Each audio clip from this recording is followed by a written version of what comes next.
शेष नाग पर ये पृथ्वी टिकी हुई है, इसलिए कहा जाता है कि पहले उठो और भूमि को प्रणाम करो। लखन जो है शेष नाग का अवतार है। अगर जरा सी भी यूं यूं कर दे तो सारी धरती प्रलय में समा जाएगी। लेकिन कहा उत्तम लक्षणों वाला। अब तुम सो रहे हो और तुम्हारे बेड पे आके सर्प बैठ जाए तो क्या उसको उत्तम लक्षणों वाला कहोगे? लेकिन गोस्वामी तुलसीदास जी महाराज ने कहा कि लखन जो है उत्तम गुणों वाले उदार है। सर्प और उदार, इनमें कैसी उदारता है? क्योंकि रघुवंश में जो छत्र है, भगवान श्री राम जब राजा बने, जो छत्र है, जो छाया है, वो लखन है। वो छाया अर्थात लखन जैसा भाई। भैया हम आपको वन में अकेला नहीं जाने देंगे, हम आपके साथ चलेंगे, हम आपके साथ रहेंगे।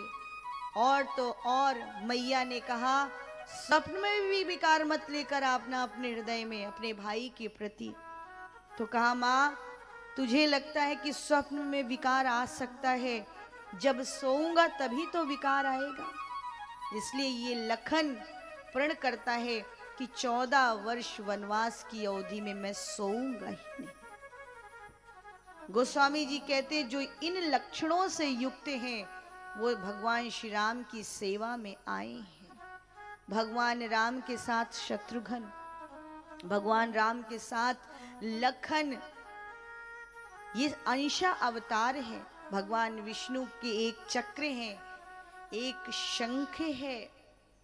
ये भगवान विष्णु जिससे सुशोभित होते हैं वही लखन, वही शत्रुघ्न और वही भरत है।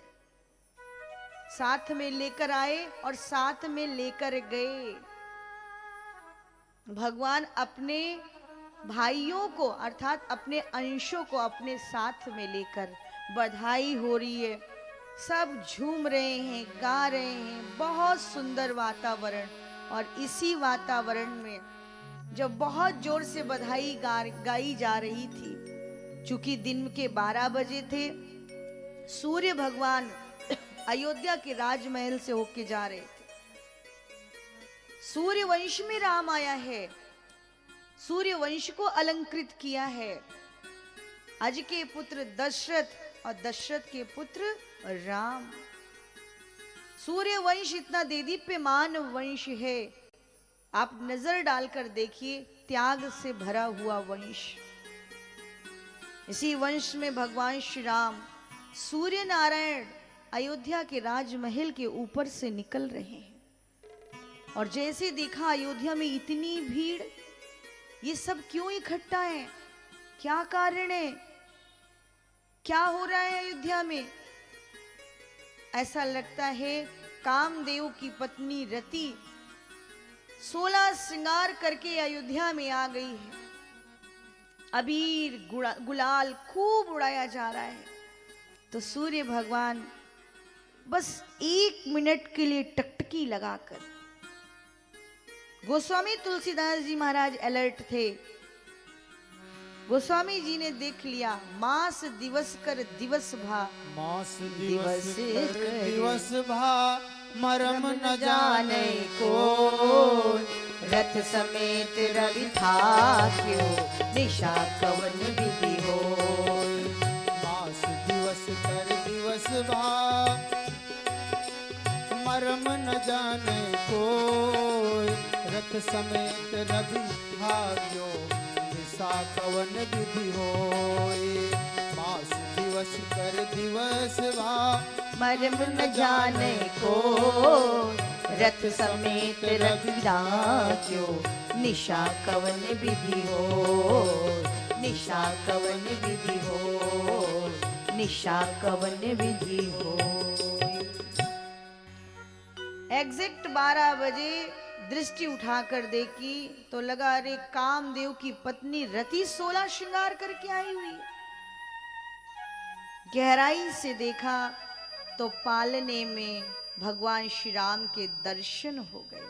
और जब भगवान श्री राम का पालने में दर्शन हुआ तो अब सूर्य ने कहा कि अब छठ के दर्शन कर लूंगा।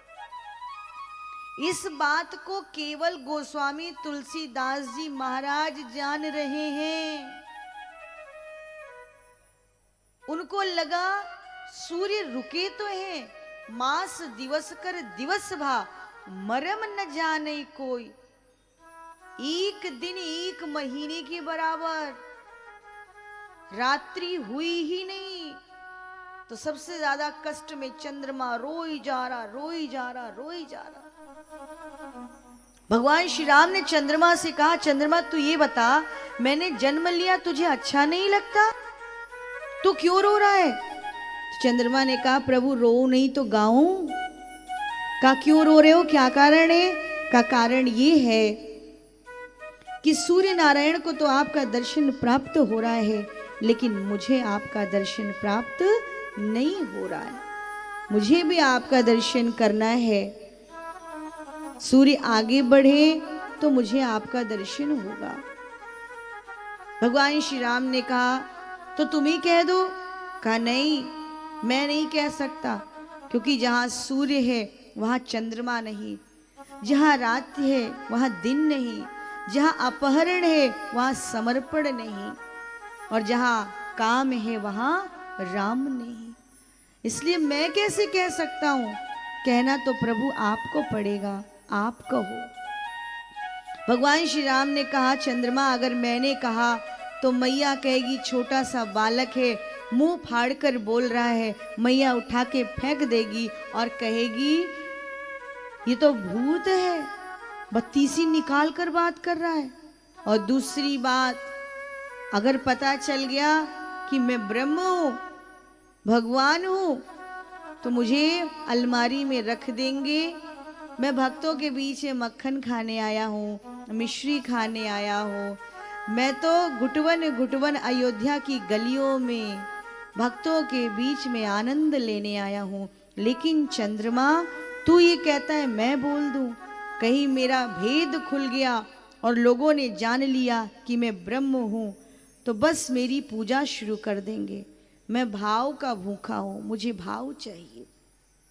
तो चंद्रमा ने कहा ठीक है प्रभु, जब आप कुछ नहीं कर सकते तो ठीक है, आपकी सरयू में कल जल समाधि ले लूंगा।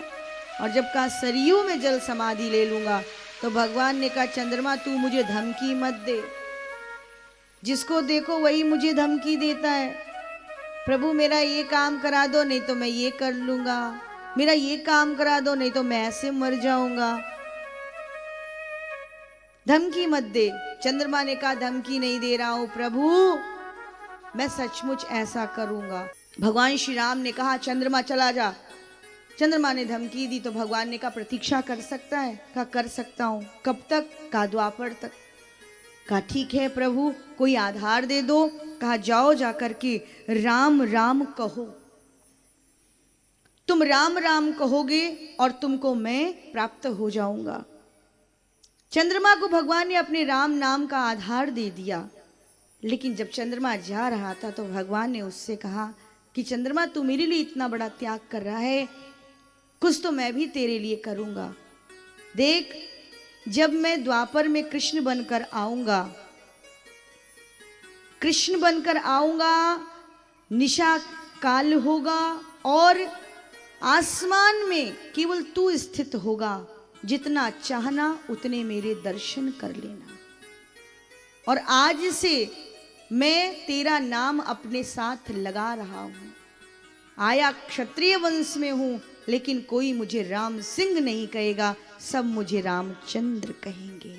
तब से भगवान रामचंद्र कहलाने लगे। चंद्रमा चला गया, सारी अयोध्या बधाई देने को तैयार है। हम भी लाला को देखें, लाला को देखें, लाला को देखें। और लाला इतने प्यारे हैं, मोटी मोटी आंखें हैं, घुंघराले से बाल हैं, गालों में गड्ढे पड़ रहे हैं। जिधर देखें उधर आकर्षण, सारी प्रजा बलिहार है।